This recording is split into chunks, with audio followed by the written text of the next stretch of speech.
Hi, I'm Janelle, and instead of going to therapy this summer, I read 10 books. Yes, you guys, your girl has read over 10 books this summer, and I have finally cured myself of all my problems. I wish that's what this video was about, but I in fact did not cure myself of all my problems. However, I did realize something interesting about why I suddenly became so interested in reading my life away this summer. Let's get into it. So why did I start reading? Well, quite honestly, it all goes back to last summer. Last summer, I was so severely depressed. It got real bad. Really bad. To the point where I was fortunate enough in a place to spend $3,000 on therapeutic services. Yeah. So this summer, when depression came for me, I decided to take another route. I said, let's switch it up a little. Let's do something not so expensive. So that's where reading came in. Now, one can joke that when you read enough books about a female main character who's going through a big life crisis, that eventually one will build up the courage to tackle her own. But that's not what happened here. Honestly, I have been going through what I believe is my Saturn return. And part of your Saturn return is getting rid of and shredding a lot of things that just are no longer true to you. And you're trying to build yourself up into the place that you were at when you were born and brought into this universe, pretty much like back to your true self. I don't know. I could be a little wrong on that. Not an astrologist. Very far from it. I'd fact check that if I were you. Anywho, so I've always been an avid reader my entire life. I've loved reading. It's one of my favorite pastimes. And quite honestly, when I was going through the thick of it, what feels like this year, but that also happened last year, guys, I'm just going through it.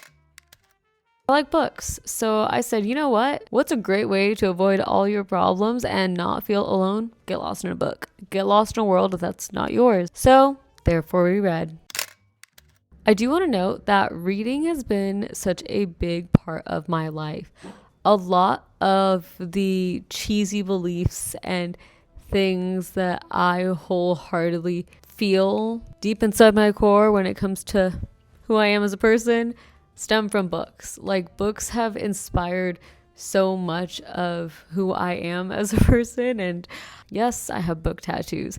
I have one book tattoo that's inspired by being fearless and being brave. And lately, I felt like I wanted to get re-inspired. So when I decided to read some books this summer, I decided to choose all sorts of genres. And I'm so glad I did. Because I think there's something about being able to read other people solving issues from different perspectives that helps you feel so not alone. I think that when you're depressed and sad, it's easy to get in your own head and get stuck in it. But when you can cheer for someone else, and when you can have hope for someone else, and you can laugh with someone else, when you can feel all the emotions that are part of being human, it's quite refreshing, and it just feels good. Now, if you've clicked on this video because you think I'm going to go into these 10 books that I read this summer, I'm so sorry. I'm not. However, I'm going to tell you how some of these books made me feel. Okay, a little disclaimer about the books that I'm going to read off.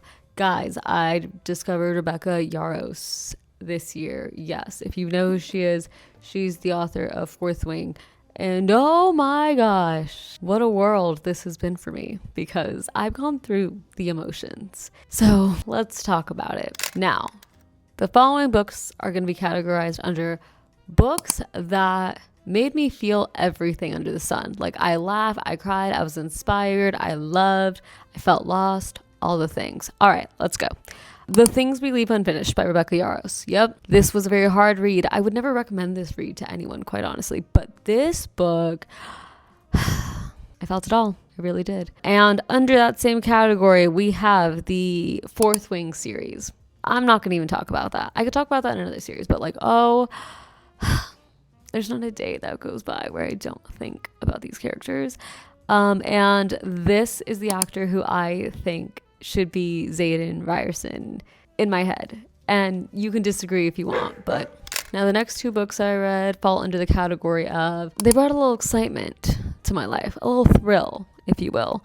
And that's going to be Dear Debbie by Frida McFadden. Of course, I had to read a Frida McFadden book this summer. Enough said. And then Daggermouth by H.M. Wolfe is going to go under this category as well.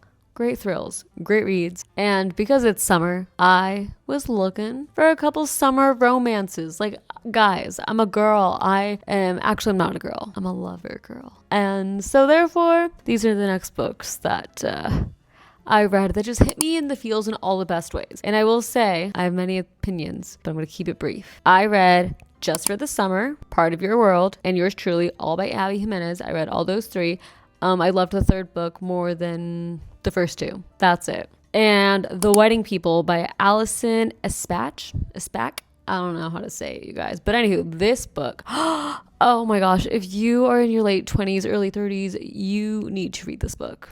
Because it just reminded me how much life there is left to live. You're probably asking yourself, Janelle, what was the whole point of you sharing those books? First off, it's so you guys don't have to comment and ask me about it. Second, I wanted to share with you guys that I was not looking to read anything in particular. Like, I went into this with no mission, yet that was kind of the point. My whole reason for even reading books this summer was to just feel and heal. Don't we love how that rhymes? But no, seriously, I found this to actually be so healing for me, because what you guys don't know is that when I was reading all these books this summer, I was not just reading them on my couch. I mean, I'm not gonna lie, I read one of the Fourth Wing books for like 9 hours one day, just laying on the couch rotting. I feel like that's so warranted. If you know, you know. However, when I read most of these books, I was actually reading them on the treadmill at the gym, because I was simply just trying to improve my life. I wanted to get better, so I used books as a vessel to improve my life and make things a little bit better for me. If I'm gonna be depressed this summer, I'm gonna do it the way I want to, which is still enjoying literature and getting lost in these worlds that I have yet to discover. And mind you, it actually worked out pretty great. It's August when I'm filming this, so I've actually spent 2 months reading books at the gym for my workout, and the depression kind of lives on, but it's not as bad as it could be. And that's a great thing. But if you're still not getting the point of why I did this, to put it into simpler terms, it's one thing to consume content about improving your life and getting better, but it's another to actually get inspired and take action. When I was reading the Fourth Wing books, I was so inspired by Violet's determination to get stronger and be better that every single day when I'm at the gym, I'm thinking about that. I'm thinking about how I want to feel myself getting stronger. I want to feel myself doing better.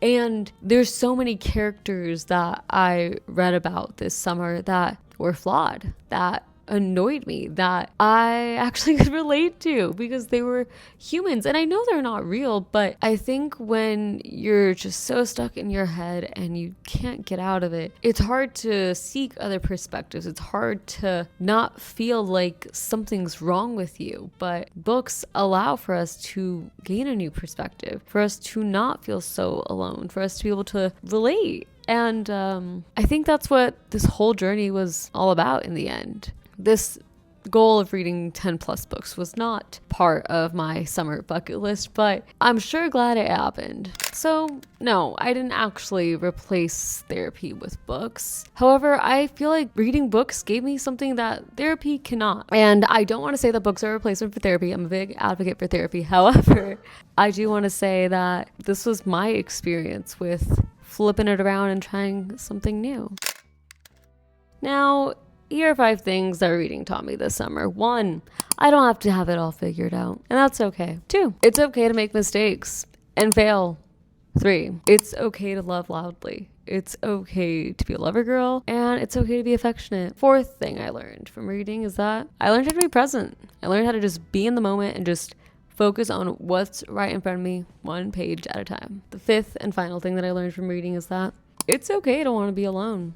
It's okay to want to get lost in your hobbies and the things you love. There's nothing wrong with that. So maybe I read 10 books this summer because I was trying to fix myself, or maybe I read 10 books this summer because I simply just wanted to spend the summer being a person who wasn't so focused on trying to fix herself. I don't know. Honestly, what I do know is that being in your late 20s and going through it can be rough sometimes, but it's nice to have books to help heal us along the way, you know? But that's all for now. Thank you guys for watching today's video. I hope you guys enjoyed this conversation. Let me know what you guys are thinking when it comes to getting lost in books when you're going through it. I'd love to hear you guys have this conversation in the comments down below. But other than that, I guess I'll talk to you guys later. Well, that's if you subscribe. Either way, I'll be here. Bye.